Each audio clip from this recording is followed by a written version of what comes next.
What's up, guys? How's it going? Today we're gonna do the last part of the live stream series. It's gonna be part 3. And so yesterday we went over and did all these recordings for the rhythm sections. And so today what we're gonna do is we're gonna go over the last part of the song. There's a really cool breakdown that I love the riff to that part. And we're going to go through and record that. And then also what we're going to do is we're going to finalize the recordings and finalize the mix. So we're going to go over a lot of different like audio leveling, just making sure that everything sounds good together. So let's find the part that we're going to do. So right here.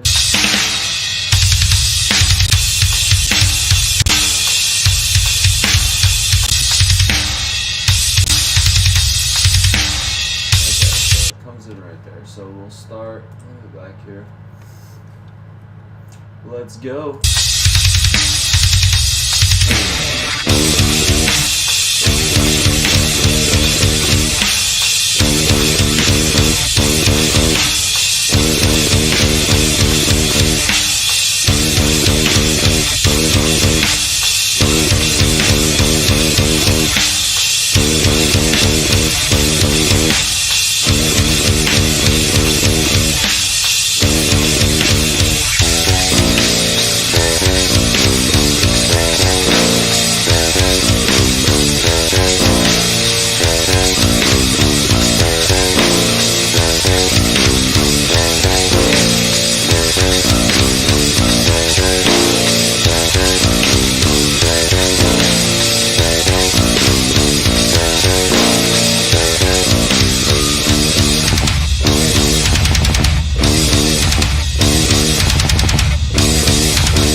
Stop right there. That's kind of a longer part.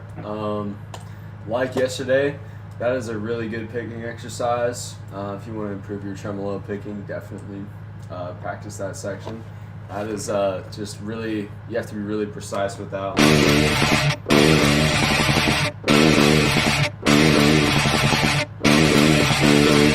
It's like hard for me to stay completely precise with it. Okay, so let's go back and listen to that and make sure it's all on time.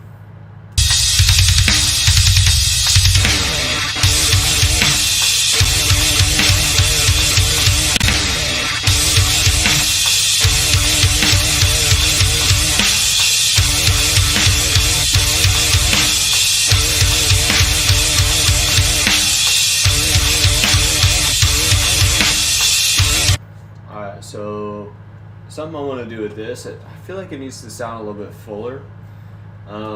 So back here, it sounded really full to me yesterday when we were doing this.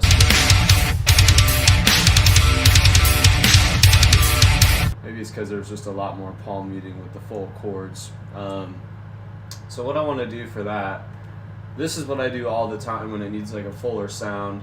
What I'm going to do is I'm going to duplicate this rhythm track right here. So it'll give me like a doubler on the track, and then I can go and delete this because it seemed full enough already back here. What's that? Is the other rhythm track back here? Okay, so we're gonna go check this out.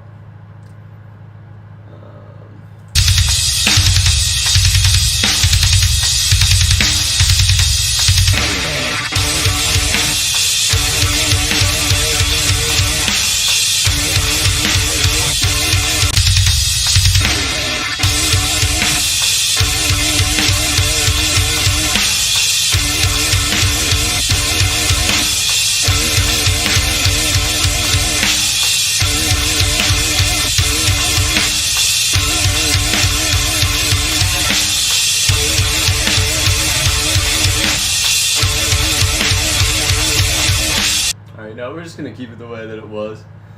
It sounds kind of cool though.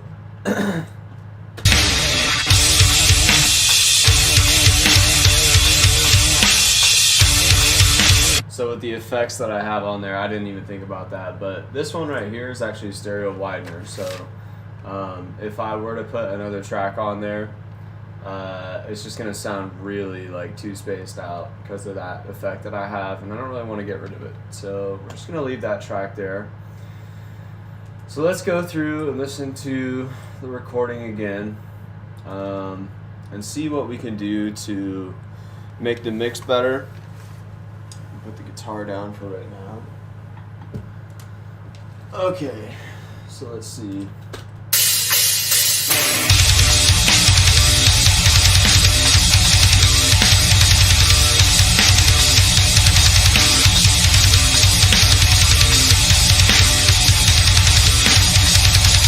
So one thing that I'm already noticing is within the drums. Let's go to EQ. Yeah, so these are a lot of the higher frequencies, and like the higher frequencies are the ones that kind of like, if they're too high, they start hurting your ears. Like everything sounds really like brittle and like thin. So we can bring those down a little bit. The bass sounds pretty good. The kick sounds nice.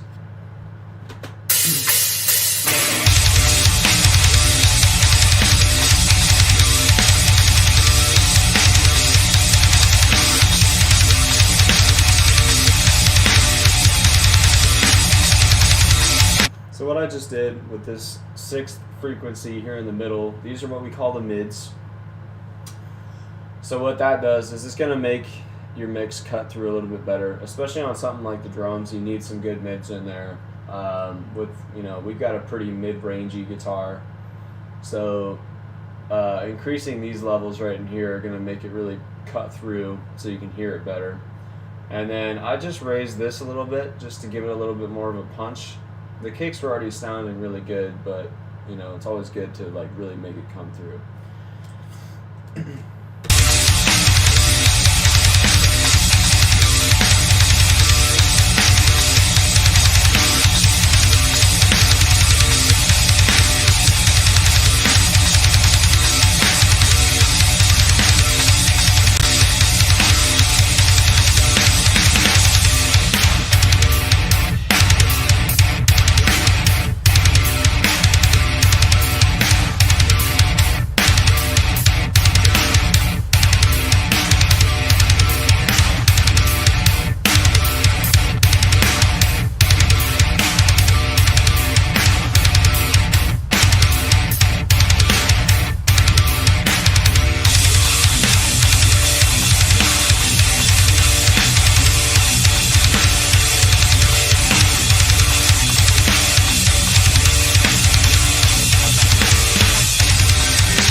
When that part comes in, I tried to put a little fader on it so it wouldn't be so like in your face, like right when it gets to that part, but it still seems like it is that way a little bit. So we're just gonna turn it down and see if that makes sense.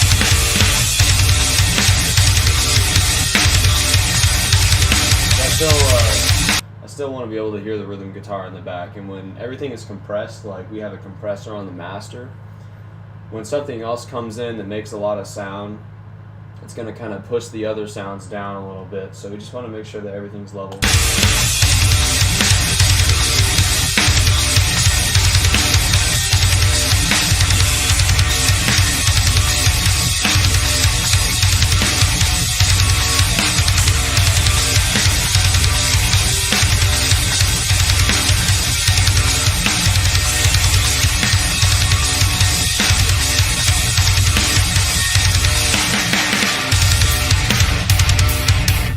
Okay, so that sounds awesome. So what I just did there is for this one, let's single out this really quick.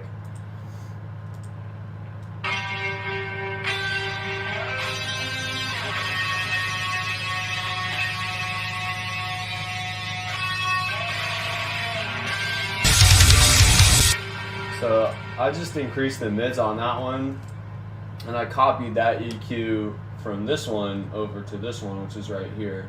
So that makes it punch through a little bit more without having to compress everything else down.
Was a neck breaker. Yeah, so it looks like this is going pretty well over here. I actually was a little bit more precise than I thought, so that's great. Okay, so let's go over to the master here, and I've got a bunch of different stuff going on that I already went over. And one of my favorite mastering stock plugins on Reaper is this one, the X Comp. So it's like an EQ and a compressor in one, and you've got a bunch of different like presets and stuff like that. So you can pretty much really sculpt your mix to how you want it to be with something just as simple as this, and you don't really have to know much about it.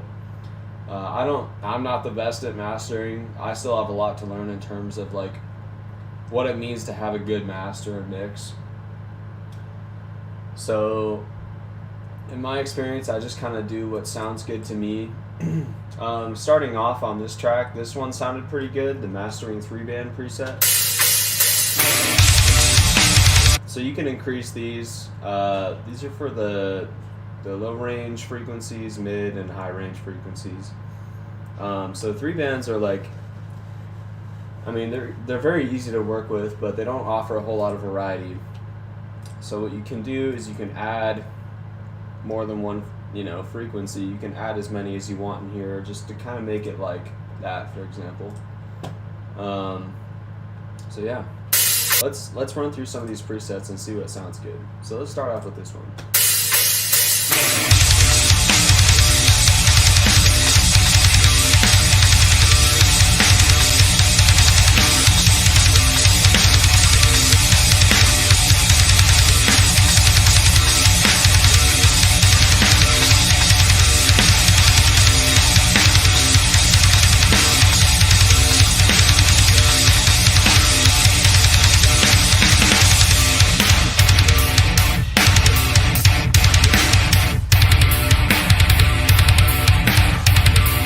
This one right here is really mid-rangey, and I'm not a huge fan of that sound.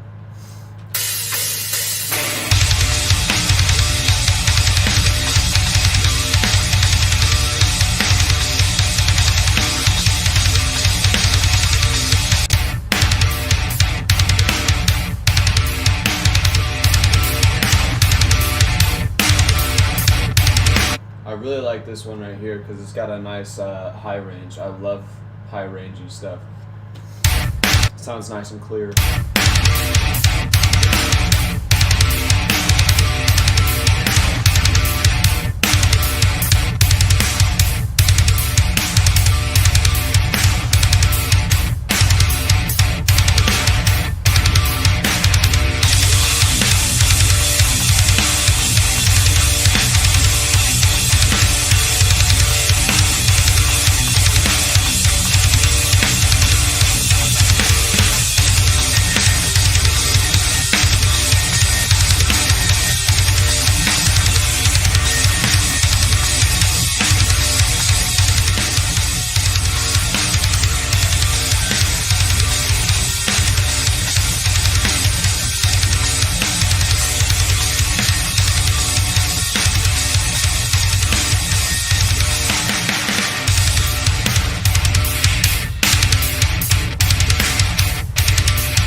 what's called an exciter.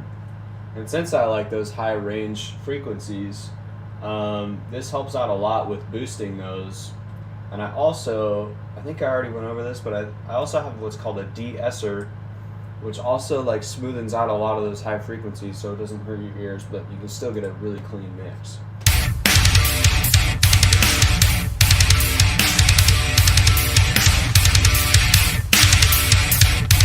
So it's a pretty clear difference right there.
So that sounds great to me.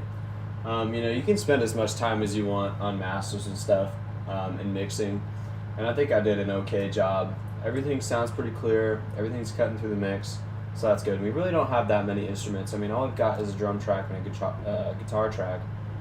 So I mean, this isn't as nearly as complex as it can get for a lot of recordings. Like when you've got vocals and bass and everything like that. That can take a long time to mix just to make sure that everything cuts through nice. So this one was pretty easy. I've never mixed a full band before. I mostly just do my own stuff, so that's another learning curve. But yeah, I hope you guys learned something out of this live stream series. I've been working pretty hard the last couple of years to really like nail the mix, and it's you have to master it. It takes a long time. So, well, thank you guys for listening to me and watching me play. Had a great time with you all. Hope your live streams turn out great.